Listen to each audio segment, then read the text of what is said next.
Bonjour Djibril. Bonjour. On va ouvrir un peu la boîte à souvenirs déjà, parce que je crois que si je dis pas de bêtises, c'est le club Monaco, c'est le club où tu es resté le plus longtemps, me semble-t-il. Oui, Avec cette année 2017, j'imagine, qui est assez exceptionnelle. Donc, vous voulez savoir un peu la place que ça, ce titre de champion et une demi-finale de Ligue des Champions, je crois, c'est ça? c'est ça pour ma La première place année. que tu, enfin, déjà les souvenirs que tu as de Monaco et peut-être cette année en particulier, j'imagine, de par les résultats sportifs.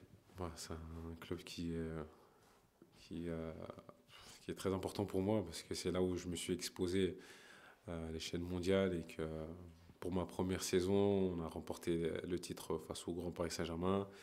En plus de ça, j'ai eu la chance de participer à une belle aventure en Ligue des Champions jusqu'en demi-finale.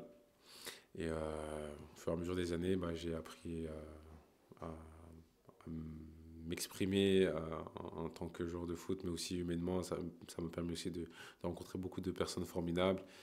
Et j'ai fait 6 ans, 5 ans, plus une année en prêt à Everton, mais c'est quelque chose de formidable. Je ne pensais pas au début, parce qu'en général, les joueurs, quand ils vont à Monaco, c'est pour se montrer puis aspirer à d'autres ambitions. Mais pour moi, ce n'était pas le cas. Et puis, en tout cas, je suis très content de mon aventure à Monaco.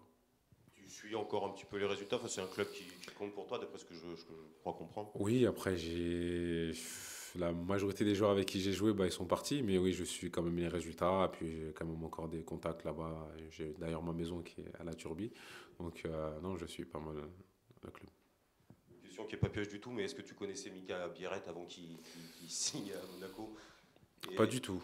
J'ai déjà eu l'occasion de jouer contre Sturm Graz, c'est ça? Mais lui, personnellement, non. ok. Est-ce que ça t'inspire un 3 triplés en un mois et demi, 10 buts depuis qu'il est arrivé? Quand on est défenseur notamment, tu seras sans doute un moment confronté à lui. Bah, le point positif, c'est que d'après ce que j'ai entendu, c'est qu'il a mis ses triplés qu'à Monaco. Donc, on espère qu'ici, il va rester au frais. Donc, non, après, c'est le type d'attaquant qui est toujours à l'affût d'un ballon qui traîne. Et puis voilà, c'est pas anodin s'il met 3 buts. Donc, ça démontre toute sa qualité. Après, je le connais pas personnellement. Mais je pense que notre force à nous, c'est le collectif. Donc, voilà, on est bien en ce moment. Et puis, on va essayer de le contenir. Justement, sur l'évolution du TEF, tu découvrais un peu ce club et surtout ce groupe.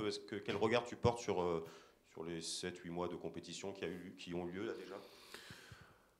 C'est une équipe en forte progression. On a eu un démarrage un peu timide, entre guillemets. Après, c'est un peu normal parce qu'il y a eu énormément de changements, de nouveaux joueurs. Et puis, voilà, la chimie n'avait pas tout de suite pris.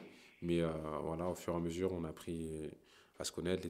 Les automatismes sont venus. Et puis, on a connu un bon mois d'octobre, novembre, jusqu'à décembre. Après la période un peu hivernale, c'était un peu compliqué. Mais là, voilà, on est concentré sur nos objectifs. On a un match par semaine. On veut vraiment aller chercher de belles choses.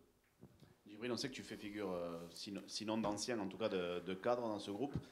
Comment tu as joué ce rôle pendant ton indisponibilité? Quel était ton rôle auprès de tes camarades? Bon, c'était très frustrant parce que je ne pouvais pas m'exprimer déjà en tant que footballeur et puis d'être à côté de mes partenaires, les aider, puis à travers bah, mon football et aussi mon expérience.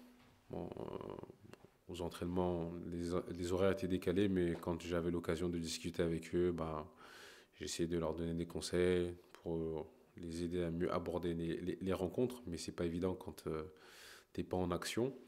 Voilà, c'était une période très difficile pour moi. Maintenant, c'est derrière moi, je reviens petit à petit. C'est mon premier match depuis 2 mois complets, donc j'espère que je vais pouvoir aider l'équipe à garder cette stabilité qu'on a réussi à avoir ces 2 derniers matchs. Et, Tu étais un des premiers à clamer que le TFC devait avoir des ambitions européennes, un jour après une conférence de presse. Est-ce que la dynamique du moment, ça te conforte et que tu penses toujours à 10 juin de la fin que c'est le cas?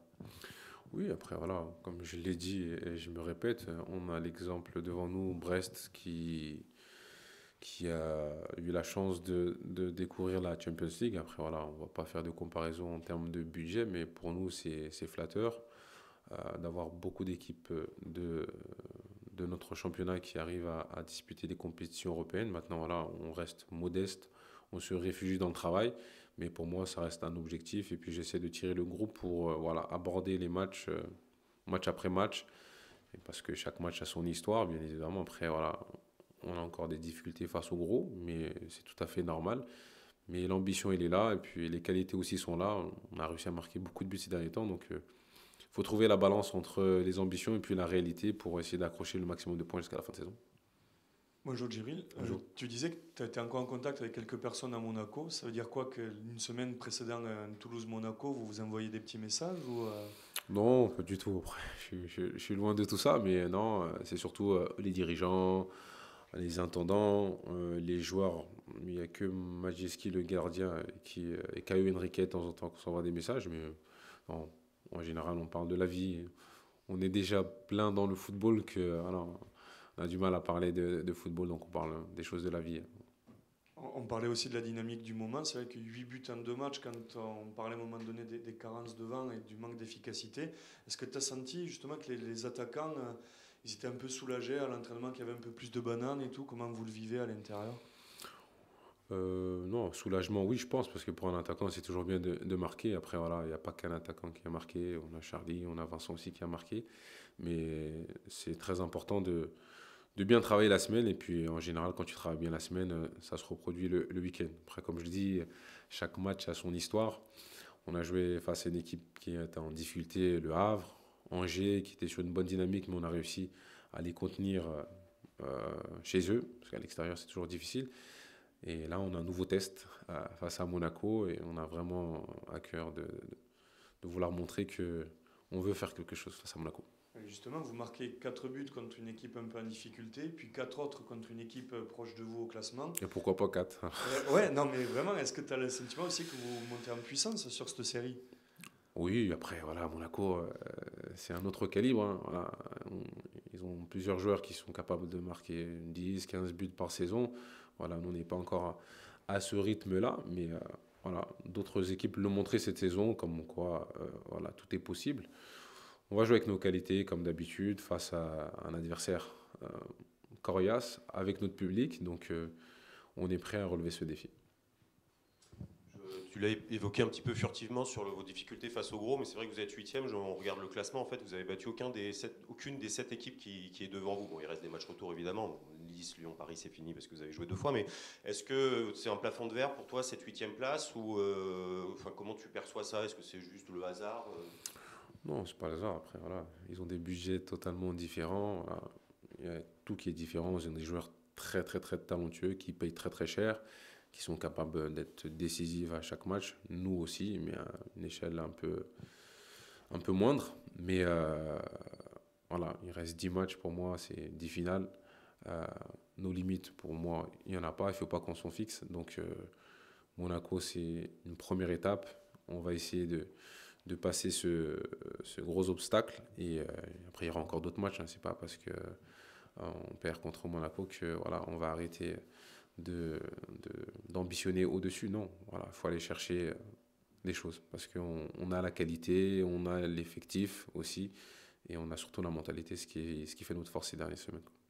Quand on est joueur, est-ce que cette chasse au gros, là, attraper une grosse équipe sur son tableau de chasse, est-ce que c'est quelque chose qu'on évoque? Oui, c'est motivant. Je pense qu'en tant que footballeur, on veut tous jouer contre les meilleures équipes, les meilleurs joueurs, les meilleures compétitions. Et puis voilà, là, on a l'occasion, entre guillemets, de jouer, à dire, si je peux dire ça, une équipe qui est conditionnée pour jouer des matchs de Champions League. Donc voilà, tout le monde veut se montrer, même pour les jeunes qui ont l'occasion de jouer. C'est une opportunité pour leur montrer que voilà, j'ai le potentiel pour aspirer à mieux. Mais voilà, on n'en fait pas une fixation, une obsession vraiment énorme. C'est un match de foot, c'est 90 minutes. On va jouer avec nos armes et puis on espère qu'à la fin, tout le monde pourra être heureux et puis ce sera un moment festif pour tout le monde. Merci. Merci Djibril. Merci à vous.